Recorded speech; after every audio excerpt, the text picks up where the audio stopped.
Welcome back to the Rescue Mission Podcast by City Vision University, where we bridge tradition and innovation.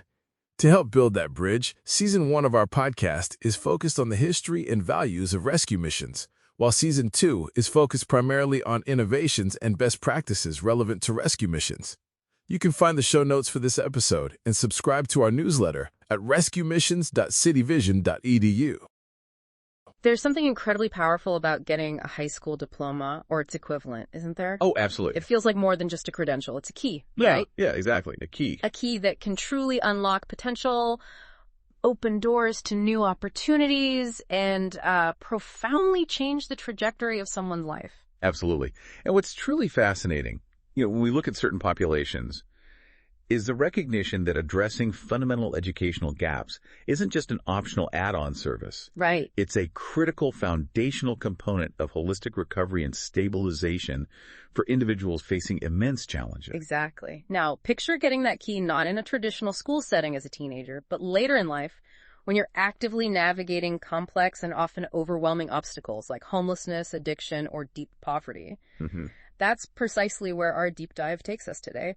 We're stepping into the vital world of adult basic education, or ABE, and high school equivalency, HSE, programs. But our focus isn't on general adult education. We're looking specifically at how these programs are conceived, delivered, and integrated within gospel rescue missions and similar social service organizations that serve this vulnerable population. Got it. And our guide for this specific exploration is a comprehensive report. Right. This report analyzed publicly available information gathered from a variety of these missions across the country. Its aim was to detail how they approach foundational education for the adults they serve, trying to pull back the curtain on the specifics, not just that they offer education, but how they do it. So our mission in this deep dive is to really unpack this report. We want to extract the most crucial insights, going beyond just summarizing findings. What types of ABE and HSE programs are these missions actually putting into practice? How are they structuring and delivering instruction? What specific tools, what technologies, what partnerships are they leveraging, and what difference are they making? And the challenges, too. And just as importantly, what are the inherent challenges they face in providing education to this population? And what can we learn from the approaches that seem to be showing promise based on the available information? We're aiming to give you a direct shortcut to understanding this vital, yet often less visible, area of transformative work within social services. Okay, let's unpack this. The report starts by underscoring the fundamental why. Why is education, specifically ABE and HSE, so critical for individuals experiencing homelessness, addiction, and poverty? Yeah, the why is huge here. It goes beyond the obvious academic benefits. ABE focuses on building those foundational skills, literacy, numeracy, while HSE programs prepare individuals for credentials like the GED or HiSET. Right. For someone grappling with these deep, entrenched cycles of hardship, attaining these skills and credentials can be a truly powerful catalyst. And we're not just talking about getting a better job, although that's a massive part of it. Oh, absolutely. Yeah. Huge. But it's more. It's about breaking down barriers that have kept them trapped. Lack of basic skills or a high school credential is a direct impediment to meaningful employment and vocational training opportunities. Totally. But achieving these educational milestones also fosters a profound sense of self-sufficiency, of personal agency. It says, I can learn, I can improve my circumstances, I can achieve something significant. Exactly. The impact resonates deeply on a personal level. It contributes significantly to improved self-esteem, enhances critical thinking skills necessary for navigating life's complexities, and can even lead to greater engagement with their community. Seattle's Union Gospel Mission articulates this connection very clearly. They state that education empowers men and women with the skills they need to break free from homelessness. Wow. That's a powerful declaration, directly linking educational attainment to liberation from their current circumstances. It positions education not as supplementary support, but as a core tool for fundamental change. That phrasing from Seattle's UGM is really impactful, break free. It is, isn't it? It shows a deep understanding that education is part of escaping those cycles. Now, the report identified an interesting, almost paradoxical pattern across the missions it reviewed. There's a near universal recognition of the necessity of educational support. Right. Everyone seems to agree it's needed. Many missions broadly list education, educational services, or GED services as part of their offerings on their websites. This widespread acknowledgement is significant. It tells us that across the network, there's a collective understanding that educational deficits are major barriers for the people they serve. But here's where the nuance and perhaps a key insight from the report emerges. While the necessity is widely acknowledged, the depth and clarity with which these programs are described publicly vary enormously. How so? Many missions simply state they offer education or GED services without providing details on curriculum, instructional methods, or specific resources, just a line item almost. Yeah. In stark contrast, missions that have invested in dedicated learning centers or formalized partnerships with external educational institutions tend to provide much more granular, detailed information about their program structures, the resources they use, and their pedagogical approaches. Ah, I see. So what does that discrepancy reveal? It's more than just a difference in how they communicate, right? Well, it probably is partly communication, but it likely suggests varying levels of program formalization too. Makes sense. Missions with less detail might have more informal, perhaps volunteer-led tutoring, Right. or simply referral-based services. We can point you towards a GED class. Gotcha. Missions with dedicated centers and partnerships likely have more structured curricula, dedicated staff time, and established processes, which makes them easier to describe publicly in detail. But the critical insight here, as you mentioned, is that this public lack of detail, even among missions that do offer education, makes it incredibly challenging for other organizations looking to learn from them, to replicate successful models, or to even understand the landscape of what's actually happening in the field. It highlights a potential need for greater transparency and maybe, more shared documentation across this sector. Yeah, because how can you build on success if you don't know the specifics? That's a crucial point. Without more detailed information readily available, it's difficult to identify specific strategies, assess their potential effectiveness based on approach, or tailor programs to address the unique challenges of this population. It's hard to build collective best practices when the specifics are hidden. And the goal of this particular report was to try and bridge that gap, right? Right. To dig into the details that were publicly available for a selection of gospel rescue missions, looking for specifics like the software they use, their teaching methods, the specific educational materials, assessment strategies, and testing instruments employed. Trying to get past the surface-level description. Precisely. The ultimate aim wasn't just to catalog what's offered, but to distill replicable best practices, specifically from those missions that did provide more detailed information. Right. The hope is that these identified practices can serve as a practical guide for other organizations, missions, or similar social services that are looking to either establish new educational initiatives or significantly enhance their existing ones. It's like trying to reverse engineer what makes a program effective by looking closely at the components they do share. Yeah, exactly. However, it's vital to remember, as the report clearly acknowledges, a key limitation. This analysis was based solely on publicly accessible online information websites, linked documents, program brochures found online. That's a crucial caveat. It means the report couldn't capture everything happening on the ground, especially at missions that might have robust, effective programs, but simply don't detail them extensively on their public websites. Absolutely. What you see online isn't always the full picture. The analysis relied purely on the systematic review of that online content. So the depth of information available in the report directly correlates to how much each mission chose to share publicly. Exactly. It provides a snapshot based on digital visibility, which isn't always a full picture of operational reality. Okay, so keeping that limitation in mind, but armed with the information the report did find, let's look at where education is actually happening within these missions. Right. The report confirmed that a significant number explicitly offer ABE or HSE programs. We're talking about organizations like Denver Rescue Mission, Union Rescue Mission in LA, City Team, Phoenix Rescue Mission, Open Door Mission in Omaha, Star of Hope Mission, Long Beach Rescue Mission, and Atlanta Mission, among others listed. So quite a few across the country. That list alone shows that providing educational support is a recognized need and is being addressed across many different geographic locations and varying sizes of missions. Yes, it confirms the widespread commitment. But a particularly important finding the report emphasizes is that these educational programs are typically not standalone services. Okay, that's interesting. How so? They are deeply interwoven into the broader ecosystem of services. The mission provides recovery programs, life skills development, vocational training, housing support. Right. They're not saying, here's shelter, and oh, by the way, there's also some education down the hall. It's integrated into the path to stability. Precisely. The Fort Collins Rescue Mission, for instance, integrates GED attainment directly into its structured New Life program, which is focused on recovery and life change. Makes sense. Union Rescue Mission LA's Learning Center is made available specifically to men and women who are actively participating in their residential recovery programs. So it's part of the package. Yes.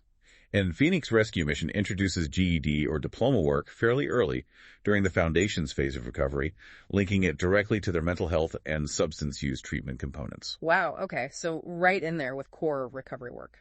In Isaiah House, a faith-based addiction treatment center that operates similarly to a mission in this context, places educational components in later phases of recovery when individuals are focusing more on reacclimation to society and personal transformation. Different timing, but still integrated. Exactly. And Star of Hope Mission in Houston has a notable prerequisite for their GED program. Participants must first complete a 30-day new pathway program focused on initial stabilization and orientation before they can even begin GED studies. So stability first, then academics. That seems to be the logic. This deliberate integration is a powerful model and a key insight from the report. It strongly suggests a deep understanding that educational progress is not only supported by the stability and structure of recovery programs, Right. but that achieving educational milestones also contributes back to the stability and growth of the individual. How does that work? Well, addressing underlying issues like substance abuse, trauma, or mental health creates a better environment for learning by reducing distractions and increasing cognitive capacity. Makes sense, right? Right, totally. Hard to focus on math when you're dealing with so much else. Exactly. Conversely, the sense of accomplishment from mastering a new skill or passing a practice test can significantly boost self-esteem, build confidence, and reinforce the positive changes happening in other areas of their lives, thereby strengthening their recovery journey itself. Ah, a positive feedback loop. Precisely. This model truly addresses the whole person, recognizing that academic progress is intertwined with personal well-being. That makes incredible sense. You need a certain foundation of safety and stability to even be able to focus on learning, and then learning provides the tools and confidence to maintain that stability long term. This integrated approach seems fundamental to success with this population. And some missions have really leaned into this commitment by investing in dedicated physical spaces for learning. Oh, yeah. The report highlights missions that have established specific learning centers or educational departments. Examples include the Union Rescue Mission LA Learning Center, Open Door Mission Learning Center, Orange County Rescue Mission Success Center, and Long Beach Rescue Mission's separate learning centers for men and women. What does the presence of these dedicated spaces signify? It's more than just having a room with some books, right? Absolutely. It signifies a significant, concrete commitment to education. It means providing the necessary physical infrastructure, actual classrooms, computer labs with reliable equipment. Resources. Tangible resources, yes. Yeah. And often implies having dedicated staff or a structured system for coordinating volunteers specifically for educational support. It's putting resources and priority behind the recognition of education's importance within their overall mission. It's also fascinating how often ABE and HSC attainment are explicitly linked to workforce development. The report mentions this connection frequently. Makes sense. A practical outcome. Think about City Team at Work programs, which explicitly include achieving high school equivalency as part of job readiness. Phoenix Rescue Mission has a dedicated workforce development program that builds on educational foundations. City Union Mission has its Mission Works initiative, and Isaiah House has a distinct education and workforce development program component. This connection underscores the intensely practical application of education in this context. For many individuals experiencing homelessness or poverty, getting a GED or improving literacy isn't just about personal growth. Although that's important too. Absolutely. But it's also a direct pathway to overcoming employment barriers, accessing vocational training, and ultimately achieving financial stability, which is crucial for long-term self-sufficiency and escaping the cycles of hardship. It frames education as a necessary step towards a sustainable future. Now, when we talk about high school equivalency tests specifically, the report notes that the most commonly mentioned test for preparation across the reviewed missions is overwhelmingly the GED. Yes, the GED is referenced repeatedly. Many missions explicitly mention offering GED prep or GED classes. Like who? Union Rescue Mission LA, Seattle's UGM, Phoenix Rescue Mission, Star of Hope Mission, Battery Mission, Atlanta Mission, Nashville Rescue Mission. They all specifically named the GED in the materials the report reviewed. Okay, so that's the big one. But the HiSET test is also mentioned, though less frequently in the sources analyzed. Correct. City Union Mission in Kansas City, Nashville Rescue Mission, and Long Beach Rescue Mission mention HiSET as well. And some use broader terms. Yeah, some use the broader term high school equivalency or refer to helping clients with high school diploma attainment, which, depending on the state or specific program model, could involve different pathways or testing options. So why the GED dominance in the report, do you think? Just recognition? The prevalence of the GED in the report likely reflects a few factors. It's been the dominant national test for longer and is perhaps more widely recognized by the public and potential students. Familiarity. Right. However, the choice between GED and HiSET for a mission often depends heavily on what is accepted by the state they operate in and the local availability and accessibility of official testing centers for each exam. Practical state-level stuff. Exactly. It's a practical decision influenced by the external environment, not just internal preference. Okay, so we've explored why education is crucial and where it's being integrated within these missions. Let's delve into how the instructional approaches and support structures they're using. What methods did the report identify for delivering education? The report highlights several key instructional methods. One very common and valuable approach is one-on-one tutoring. Personalized help. Yes, this offers highly individualized instruction and often relies significantly on volunteer power. That personalization must be incredibly beneficial for learners who have significant educational gaps, or who've maybe experienced trauma that makes traditional classroom settings difficult, or who simply learn at very different paces. Totally. Having a dedicated tutor tailored to their specific needs seems vital. It is. The value of that personalized attention cannot be overstated for this population. The report gives examples like City Union Mission utilizing both staff and volunteers for tutoring. The Bowery Mission specifically highlights the importance of having qualified volunteer tutors. Qualified. Yeah. That matters. Nashville Rescue Mission shared an example of a retired teacher volunteering her time and expertise. Miracle Hill Ministries, through its robust partnership with Greenville Literacy Association, facilitates one-on-one tutoring sessions right at the mission site. Bringing it to them. And Long Beach Rescue Mission emphasizes personalized one-on-one sessions as a core component. While incredibly effective, this model implicitly requires a robust volunteer management system or dedicated staff capacity to recruit, train, and support those tutors consistently. Yeah, you need to manage the volunteers effectively. Then there's the more traditional approach, classroom-based instruction. Yes, this method is particularly prominent in missions that have dedicated learning centers or strong partnerships with formal educational institutions. Like the ones you mentioned earlier. Right.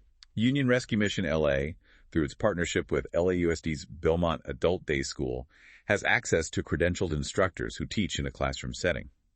Star of Hope Mission in Houston has structured classes for core subjects, including reading, math, computer education, and even spiritual development integrated into their program phases. Wow, quite structured. Milwaukee Rescue Mission and Atlanta Mission also reference instructor-led classes. This approach offers the benefits of a set curriculum, peer interaction, and potentially instruction from credentialed or experienced educators, providing a more formal learning environment. And increasingly important in today's world, leveraging technology through self-paced or online learning. Absolutely. The report notes that missions are incorporating technology to offer flexibility, which is crucial for adults who are balancing recovery schedules, work, and other life challenges. Yeah, life gets complicated. It does. Union Rescue Mission LA has computer terminals available in their learning center for self-paced work. Seattle's UGM mentions utilizing automated online courses, and while not a direct mission program, the report points to Ames Community College near Fort Collins, offering self-paced online GED study as an example of how community resources can provide this option. So, using what's available locally, too. Exactly. This method is also essential preparation for the computer-based format of the GED and HiSET tests themselves. Good point. However, its success relies entirely on clients having consistent access to technology and foundational digital literacy skills. Can't use the tools if you don't know how. Which brings us to something you flagged earlier, partnerships and collaborations. The report explicitly calls this a cornerstone of enhanced service delivery and a highly efficient and effective strategy. Yes, this is perhaps the most impactful finding for replicability. Missions are realizing they don't have to build everything from scratch. They can focus on their strengths. Exactly. Missions typically excel at providing shelter, meals, recovery support, and life skills. They aren't inherently structured or funded to be formal educational institutions. By partnering with existing educational providers, they gain immediate access to expertise, established curricula, accreditation, and often resources they wouldn't otherwise have. It's smart, like a shortcut to quality education. It really is. It's a way to offer high-quality education without needing to become a school themselves. Like Union Rescue Mission, LA's deep partnership with LAUSD's Belmont Adult Day School. That's a prime example, right? A very strong example. It gives them access to credentialed teachers, but also established pathways and online platforms LAUSD uses, such as Apex Learning for HiSET and high school diploma courses. Wow. Schoology, which integrates test prep and resources like Khan Academy, and even National Geographic Learning for career technical education content. So they get the whole package through the partner. Pretty much. And community colleges are proving to be indispensable partners, too. How? Long Beach Rescue Mission partners with Long Beach City College. Yeah. Not just for educational content like ESL classes, but also assisting clients with navigating the college system, like applying for free courses and utilizing LBCC's online Canvas platform for GED Find Set Trep. Helping with the bureaucracy, too. Yes. Isaiah House in Kentucky partners with multiple local colleges, allowing residents to take not just GED classes, but even college courses in vocational training. Like actual college courses. Yes, and even offering on-site welding certification programs facilitated through a college partnership.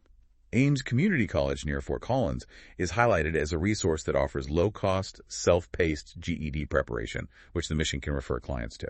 So using community colleges in various ways, literacy organizations are another incredibly natural fit for partnerships. Miracle Hill Ministries in South Carolina partners with the Greenville Literacy Association. Yes, and that partnership is a fantastic model. Greenville Literacy literally brings their established GED and WorkKeys programming to the mission site. That's huge, makes it accessible. Totally.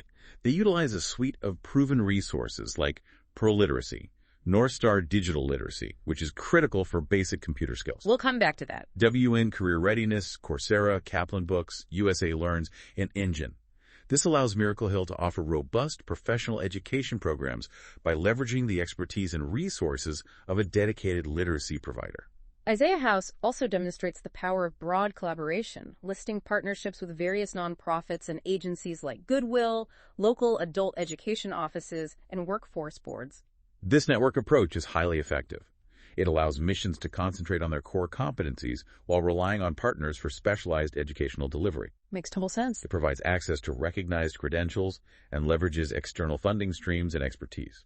This model, leveraging strategic partnerships, emerges as a key best practice for missions looking to maximize their educational impact without overextending their own resources. And underpinning many of these approaches, especially the one-on-one tutoring and often supporting classroom instruction, is volunteer involvement.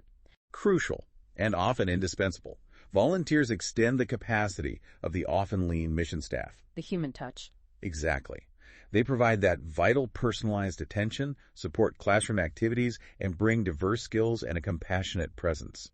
Examples from the report include Denver RM utilizing volunteers for job skills training, which often requires foundational education, City Union Mission relying on staff and volunteers for tutoring, Bowery Mission emphasizing qualified volunteer tutors, and Nashville RM's example of the dedicated retired teacher. So volunteers are key, but need structure. Absolutely. Volunteer coordination, training, and retention are implicitly vital for the success of these models. It really highlights that while external partnerships bring structure and curriculum, volunteers bring the human touch and capacity. Exactly. The report also points to the importance of individualized learning pathways. Okay, tell me more about that. Missions with more formalized programs often utilize assessment tools to create individual learning plans, ILPs, or otherwise customize the learning experience.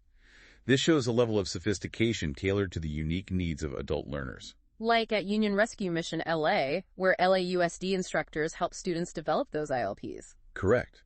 Or City Union Mission, which explicitly states they use the CASIS assessment result to create customized learning plans for each student. Even the Ames Community College model mentioned near Fort Collins uses practice test results to inform an individual study plan.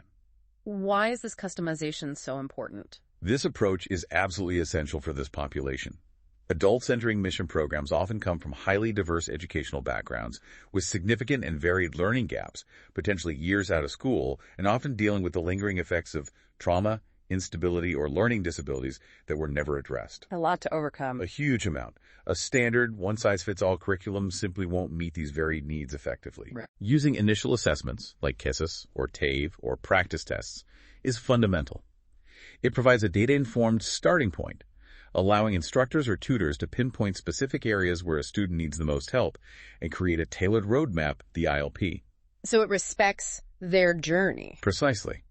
This approach respects each learner's unique starting point, maximizes efficiency by targeting resources, and builds confidence by focusing on achievable steps. It's a significant best practice for engaging and retaining adult learners who may have had negative experiences with education in the past. So they're assessed, they get a plan, and then they use various methods, tutoring, class, online, often facilitated by partners or volunteers. Precisely. It's a layered, individualized approach. Okay, let's get even more specific about the tools of the trade. The resources and technologies these missions are employing based on the report. There's a clear trend towards leveraging digital tools. Yes, technology is no longer optional. It's central to both delivery and assessment in many cases. How so? What kind of tools? For managing learning, we see mentions of learning management systems or platforms used by partners, like Canvas through the Long Beach City College Partnership or Schoology, used by LAUSD with Union Rescue Mission LA. These platforms help organize content, deliver lessons, and track student progress. And for the actual content and skill building, there's a range. Union Rescue Mission LA offers Microsoft Office Suite or MOS certification prep, which is incredibly practical. Yeah, job-relevant digital skills training right there. It provides a recognized credential in essential workplace software. LAUSD's partnership also brings specific curriculum platforms like Apex Learning for high school equivalency and diploma courses, and National Geographic Learning for career technical education, which can include interactive content and even auto-graded exercises, freeing up instructor time. And a major focus, which is an insight in itself, is on foundational digital literacy. You mentioned this earlier. Yes, super important. Open Door Mission in Omaha uses Google's free Applied Digital Skills curriculum. Greenville Literacy, the partner for Miracle Hill, uses North Star Digital Literacy. Why is this foundational piece so critical? This is critically important because, as we mentioned, HSE tests are often computer-based. But beyond that, think about it: navigating job applications, accessing resources online, managing finances. So much of life requires basic computer and internet skills now. True. Everything's online. Many individuals coming into missions lack these fundamentals. Providing explicit training in digital literacy before or alongside academic skills is essential. It's not a luxury. It's a necessary prerequisite for successful participation in online learning, taking computer-based tests, and securing most jobs. Yeah, you can't skip that step. Phoenix RM helping clients apply for benefits online is a simple but powerful example of why this practical digital literacy is needed. They're also using widely available free resources like Khan Academy, sometimes integrated through their partners or used directly by tutors. Yes, leveraging free, high-quality content is key, especially with limited budgets. Smart use of resources. And consistent access to computers and reliable internet, usually facilitated through dedicated computer labs like the ones at Union Rescue Mission LA. That big multimedia facility you mentioned? Yeah, 30 terminals. Or Long Beach RM with 2 learning centers with computers, or Isaiah House's computer lab. This is a recurring necessity highlighted by the report. These physical spaces provide the environment and technology required for digital learning and practice. Okay, let's talk about assessment tools beyond just the initial placement ones we mentioned with ILPs. Knowing where students stand and if they're ready for the official test is crucial. Absolutely. Systematic assessment throughout the learning process is fundamental. For initial placement or diagnostic purposes in ADE, tools like CASES are used by City Union Mission to create those customized plans, providing structured, data-informed insights into skill levels. And TABE, Star of Hope, uses that. Yes, TABES is used by Star of Hope Mission, notably requiring minimum scores for program admission. So TABE there acts almost like a filter or a readiness check before they invest resources in full HSE prep. Precisely. It aims to ensure students have a baseline skill level to handle the rigor of HSE study. While this might require missions to offer pre-HSE or ABE programs for those who don't meet the minimum, it targets resources effectively. Both CASAS and TABE provide objective data points to understand a student's starting skills. And then specifically for HSE readiness, the practice tests are vital. Indispensable. The GED Ready is the official practice test from GEDTF. The official one. Yes, it simulates the real test, provides a score report with predicted results, likely to pass, etc., and offers a personalized study plan based on performance.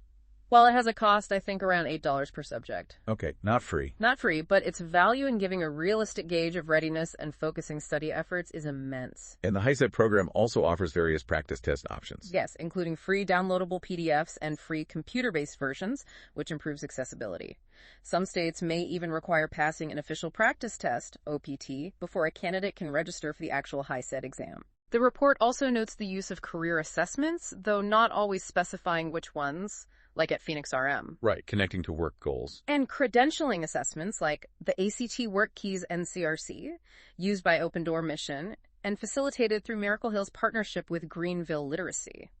These assessments link the educational goals directly to employment aspirations and provide valuable, evidence-based workplace credentials that employers recognize. So the whole assessment process is key. Absolutely.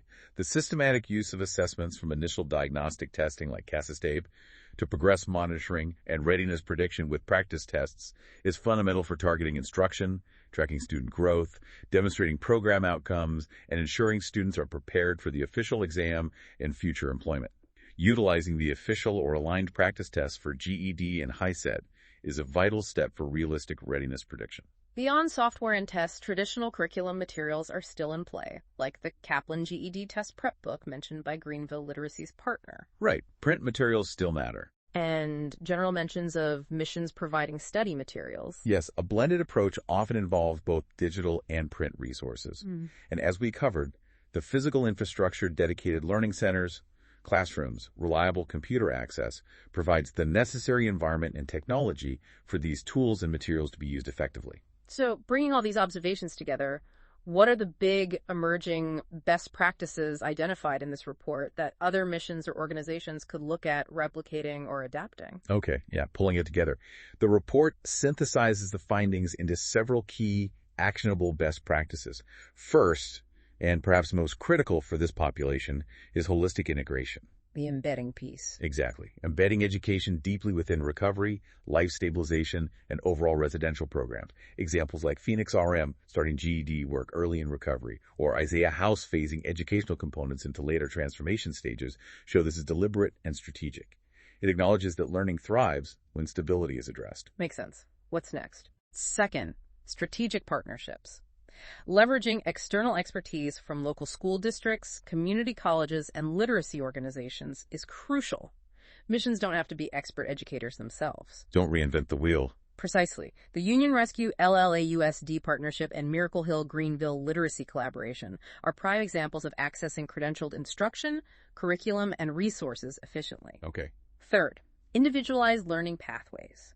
Using assessments like CASAS or TABE to create tailored individual learning plans.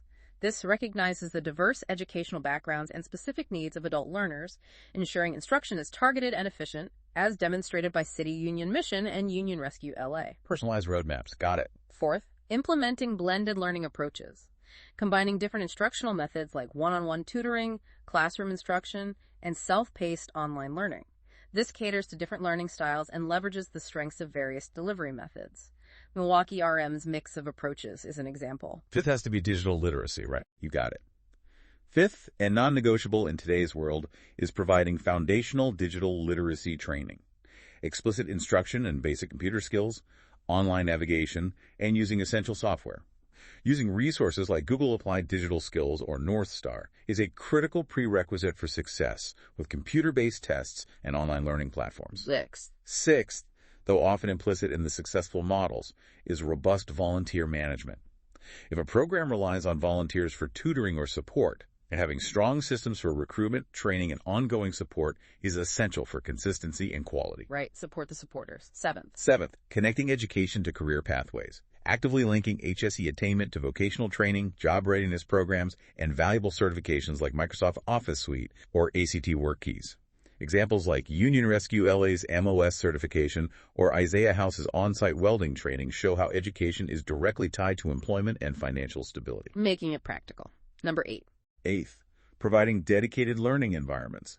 Having specific physical spaces like learning centers or well-equipped computer labs signals the importance of education and provides the necessary infrastructure away from the distractions of a shelter environment. A dedicated space matters. And the last one. And ninth, and this is really key for fostering long-term change, facilitating soft transitions to further education or career, going beyond just helping someone get the HSE credential. Thinking beyond the test. Exactly. Actively assisting them with applying for college or vocational school, securing financial aid, or connecting directly to employers. Examples like Seattle UGM helping clients apply to universities, or Long Beach RM assisting with trade school applications highlight this crucial step towards sustainable self-sufficiency. That's a comprehensive picture of what effective programs are doing. But the report also highlights the challenges inherent in this work and gaps in the public information available. What are those challenges? Yeah, it's not all smooth sailing. A significant challenge is the pervasive lack of specificity in publicly available information. We talked about that earlier. Right.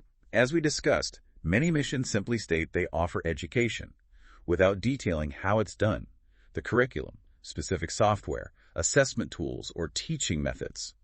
This makes it very difficult for other organizations to learn from their approaches, replicate successful strategies, or even understand the landscape of available resources and methods being used across the network. It hinders knowledge sharing?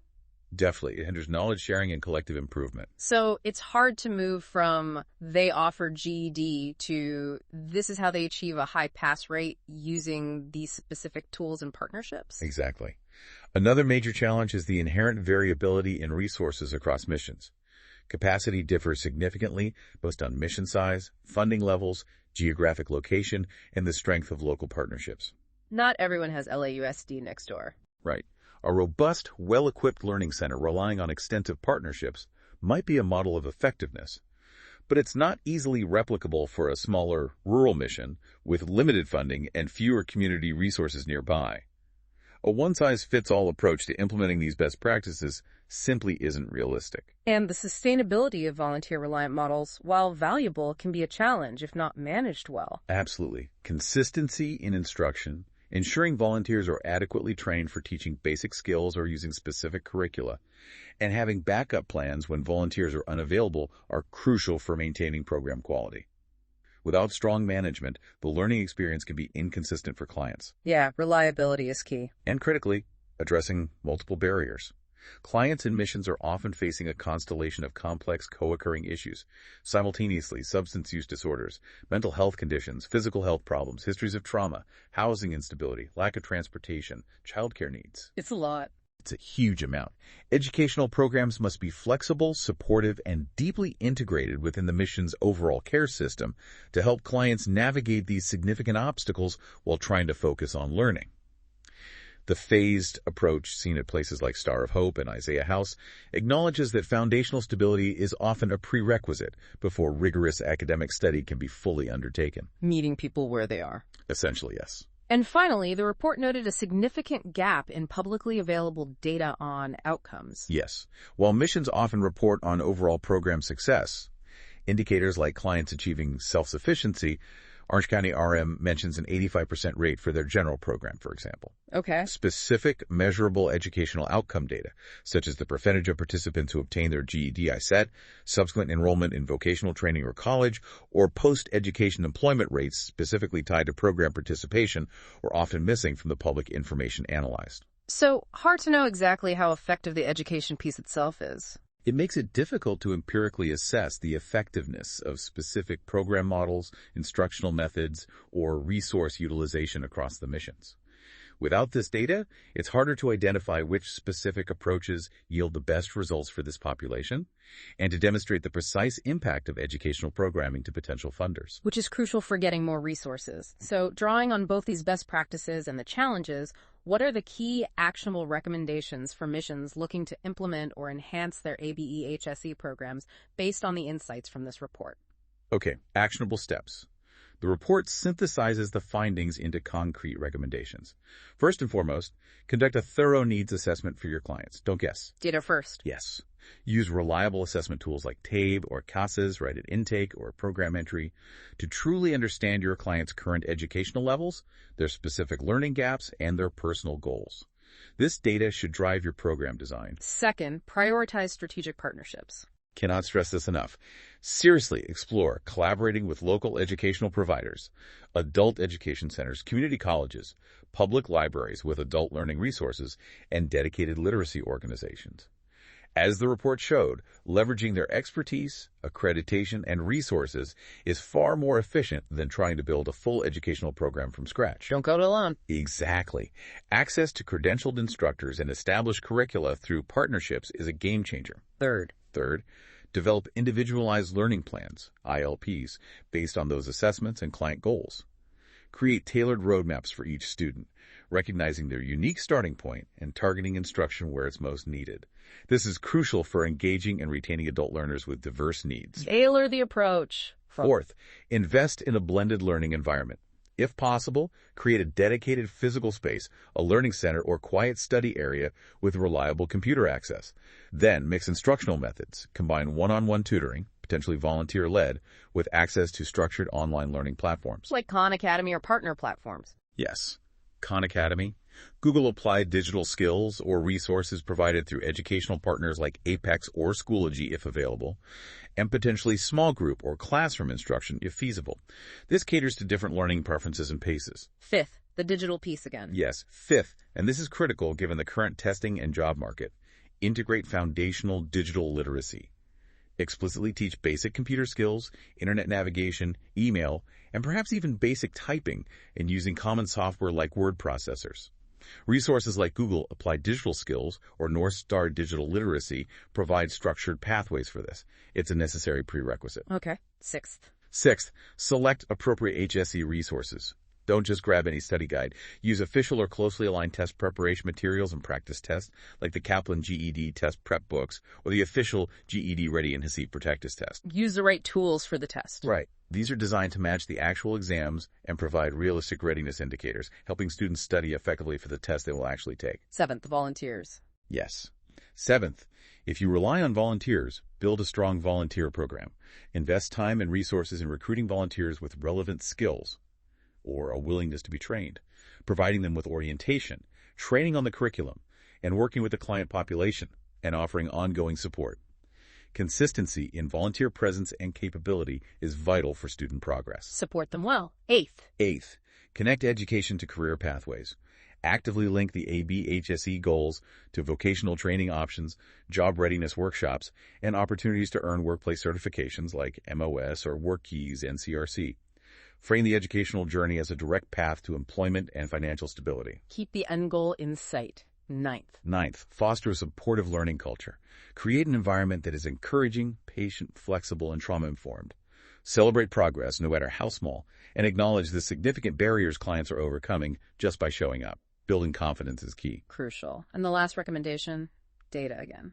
Yes, finally, track outcomes and continuously improve. Implement systems to collect specific data on educational progress. Use assessment tools like CASLOS or TABE to measure skill gains over time. Track completion of learning modules or practice tests. And importantly, track the number of clients who attain their GED or HiSET, and where possible, their subsequent transition to further education, vocational training, or employment. Close the loop. Exactly. This data is crucial for refining programs, demonstrating effectiveness to stakeholders and funders, and ensuring the program is truly making a difference in clients' lives. Implementing a simple data management system or utilizing features within educational software can facilitate this. That's a solid set of recommendations based on the report. If we connect all of this to the bigger picture, empowering individuals experiencing homelessness, addiction, and poverty through education within the supportive, integrated framework that missions provide is fundamentally about restoring dignity, agency, and potential. It's not just about getting a piece of paper. It transforms not just individual lives by equipping them with the tools for self-sufficiency, but it also contributes to healthier, more resilient communities by enabling people to become contributing and engaged members. It really underscores that while providing the immediate necessities of shelter and meals is absolutely a critical first step, true lasting transformation often happens when you empower someone with the skills and knowledge they need to rebuild their own life from the ground up. Well said. Missions that are effectively integrating and prioritizing education are playing an indispensable role in laying that crucial foundation. The report highlights how forward-thinking approaches focus on those soft transitions beyond the credential, actively helping clients move on to college, vocational training, or stable careers. That extra step seems vital for long-term sustainable change. This raises an important question for all of us. How can we, as a community, better support these integrated models of care? How can we ensure the necessary resources, whether that's funding for dedicated staff, access to technology, or strengthening partnerships with educational providers, are available to make these crucial educational pathways even more robust and accessible for everyone who needs them? Something significant to consider. We've taken a deep dive today into how gospel rescue missions and similar organizations are leveraging adult basic education and high school equivalency programs as powerful tools for transformation, extracting key insights from the report on their diverse approaches, the resources they employ, and the emerging best practices in this vital field. And just as importantly, identifying the challenges they navigate in this complex work. So consider the ripple effect of this work. How does investing in the education of just one individual navigating these immense challenges potentially impact their family, their immediate community, and ultimately society as a whole? What stands out to you from this deep dive into how missions are using education as a tool for transformation? We hope you enjoy this episode and that it both inspires and equips you to serve the least, the last, and the lost in Jesus' name. You can find the show notes for this episode and subscribe to our newsletter at rescuemissions.cityvision.edu. If you would like to learn more about City Vision University's courses and degree programs, visit our website at www.cityvision.edu.